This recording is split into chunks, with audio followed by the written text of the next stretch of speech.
Charles Towne Landing State Historic Site is located where English settlers established the first permanent colony in South Carolina in 1670.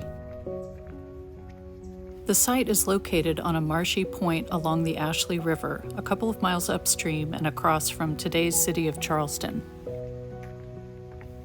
The beautifully designed visitor center has an extensive interactive history exhibit, as well as a newly added gallery display of the arts, culture, and history of the Wassamasaw tribe.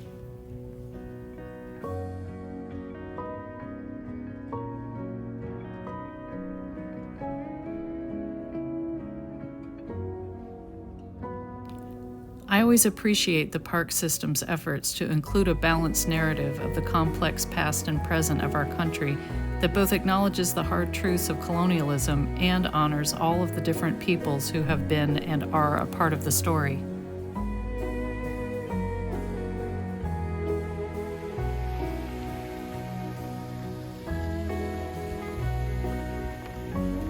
The park includes 664 acres of beautiful grounds to explore.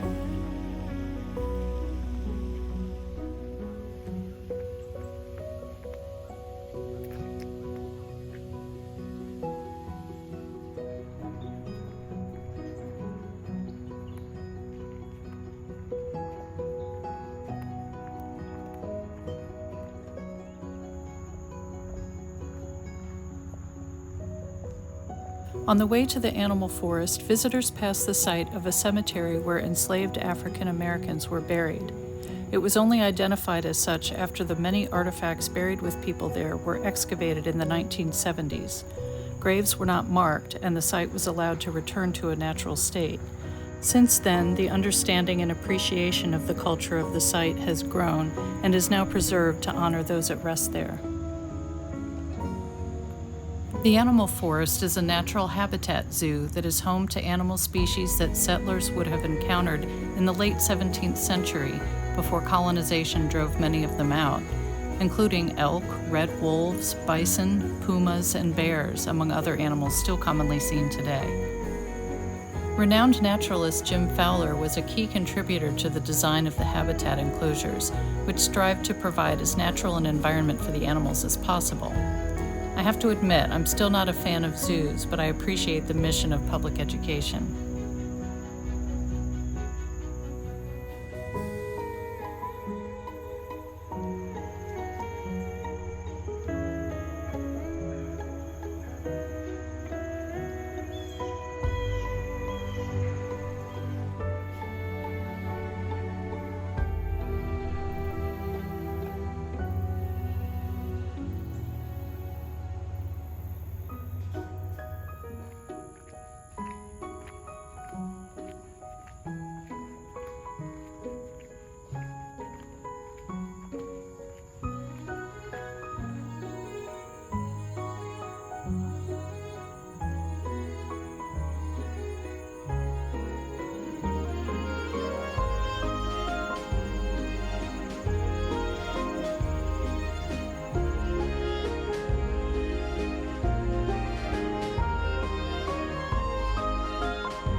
The paved history trail throughout the park is a lovely place for a walk, under live oaks with dangling Spanish moss and enormous magnolia trees.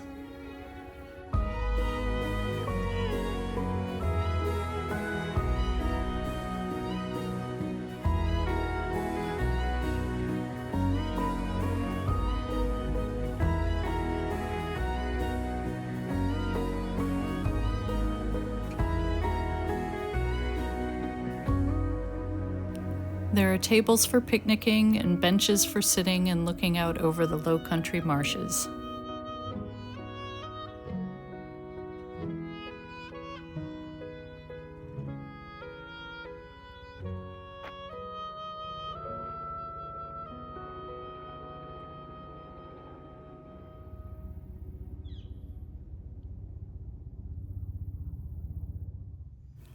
Along the way, there are markers describing the lives and conditions in which the earliest residents here lived.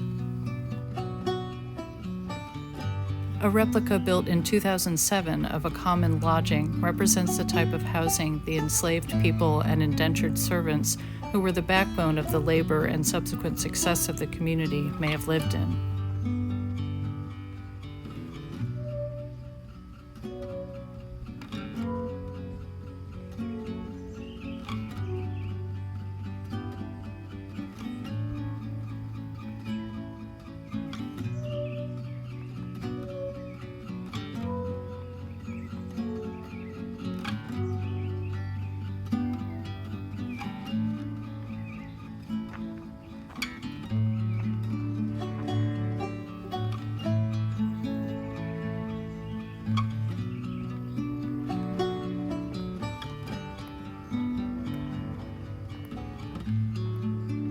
An exciting part of the park for families is the Adventure, a replica of a 17th century sailing ship that you can actually climb aboard.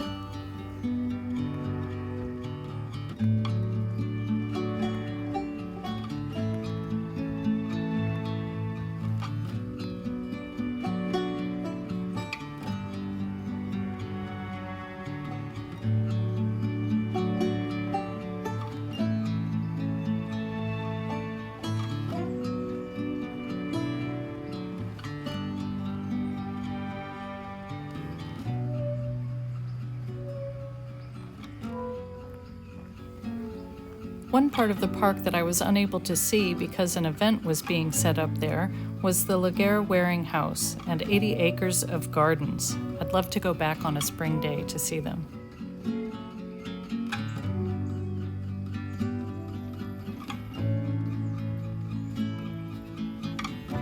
You could easily spend the better part of a day at this extensive park, but I had a lunch date with my daughter in Charleston, so my last stop was the interactive exhibit on the early days of the Charles Towne settlement.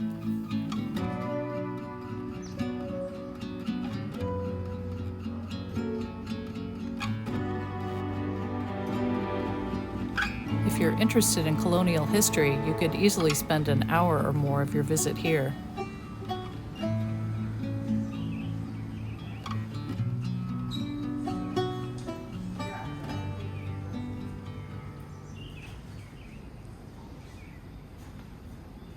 Just across the bridge from downtown Charleston, Charles Towne Landing State Historic Site has a wide range of natural beauty and history, something for everyone to enjoy and appreciate. Thank you to the park rangers and managers for the preservation work they do every day for us.